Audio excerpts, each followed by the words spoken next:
নমস্কার সবাই কেমন আছেন? আমি তৃষ্ণা। আজকে তোমাদের জন্য নিয়ে আসছি নতুন একটা ভিডিও। তো আজকে আমি মটর ডালের ঝোল বানাবো। তো মটর ডালটা এখানে ব্লেন্ড করে নিয়েছি, সাথে কাঁচামরিচ দিয়ে ব্লেন্ড করেছি। বড়াটা ভাজার জন্য দিয়ে দেব এখানে লবণ, স্বাদ অনুযায়ী দিয়ে দেব সামান্য পরিমাণে হলুদ। তো এখন এটাকে মেখে নেব। দেখো আমি এটা খুব সুন্দর করে মেখে নিয়েছি। এখন এটাকে ভেজে নেব, হালকা করে ভাজবো। কড়াইটা গরম করে তেল গরম করতে বসিয়ে দিয়েছিলাম। এখন দেখবো যে কড়াইয়ের তেলটা গরম হয়েছে কিনা। তেলটা গরম হয়ে গেছে। এখন আমি বড়াগুলো দিয়ে দেব। এটাকে কিন্তু দেব আর নামাবো, ঠিক আছে? খুব বেশি কিন্তু ভাজবো না। তো চলো আগে এটাকে নামিয়ে নেই। দেখো আমি বড়াগুলো খুব সুন্দর করে হালকা করে ভেজে নিয়েছি। বড়া ভাজা তেলের মধ্যে দিয়ে দেবো এলাচ, দারচিনি, দিয়ে দেবো একটা তেজপাতা, দিয়ে দেবো সামান্য গোটা জিরা। আলুটা ধুয়ে সুন্দর করে কেটে রেখেছি, এখন দিয়ে দেবো। আলুটাকে সুন্দর করে ভেজে নেব। এর মধ্যে আমি এখন এক এক করে মশলাটা দিয়ে দেবো আধা চা চামচ ধনিয়া গুঁড়া, এক চা চামচের মতন হলুদ গুঁড়া, দিয়ে দেবো স্বাদ অনুযায়ী কাঁচামরিচ, দিয়ে দেবো লবণ। এবার এটাকে কয়েক মিনিট সুন্দর করে আমি ভাজা ভাজা করব।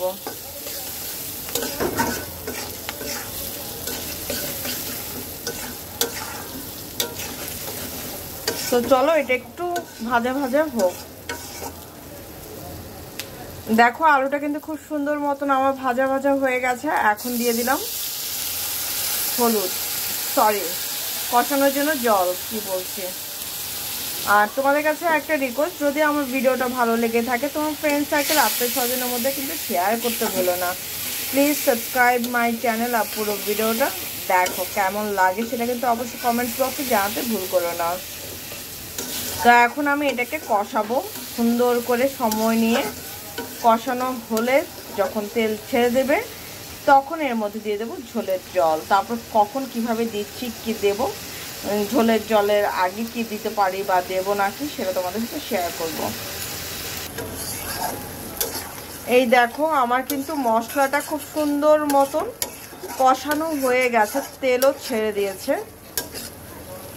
আমি এটাকে আর ঢাকবো না, আমি এখন একটু হাই ফ্লেমে এটাকে একটু কষাবো।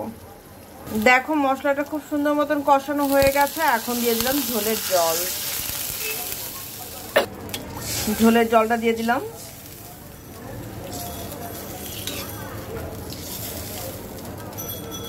ঝোলের জলটা দেওয়ার পরে কিন্তু বলক আসবে। তারপর হচ্ছে আমি ওই ভাজা বড়াগুলো দিয়ে দেব।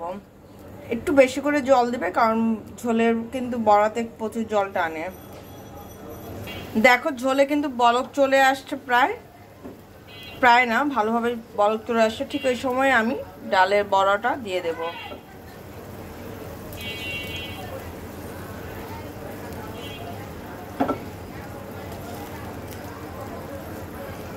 এখন আমি এর মধ্যে দিয়ে দেব জিরার গুঁড়া। এই আমি দিয়ে দিলাম এক চা চামচ জিরার গুঁড়া। এবার সবকিছু একসাথে মিক্সড করে দেব। একটু ঢেকে দেব, তাহলে বড়াগুলো হবে কি ফুলে উঠবে। তো চলো এখন এটাকে ঢেকে দেই। দেখো আমার কিন্তু এতটুকু ঝোল লাগবে। তো চলো এটাকে নামানোর পরে ফাইনাল লুকটা শেয়ার করছি তোমাদের সাথে। এই হচ্ছে আমার ডালের বড়া আর আলুর ঝোল। কেমন হয়েছে সেটা কিন্তু অবশ্যই জানাতে ভুলবে না। যদি ভালো লেগে থাকে তো প্লিজ তোমার ফ্রেন্ড সার্কেল, আত্মীয় স্বজনের মধ্যে কিন্তু শেয়ার করতে ভুলো না। আমার জন্য আশীর্বাদ করে বেশি বেশি করে, আমি যেন নিত্য নতুন তোমাদের জন্য ভিডিও আনতে পারি, ভালো থেকে সুস্থ থেকে। আমি চাই তোমরাও ভালো থাকো, ঠিক আছে? সামনে পুজো, তো নিরামিষের দিন আমরা কি রান্না করব, নিরামিষ নর্মাল যেভাবে রান্না করি ওইগুলোই রান্না করব, সেগুলোই তোমাদের সাথে প্রেজেন্ট করব। তো আজকের জন্য এ পর্যন্ত, টাটা।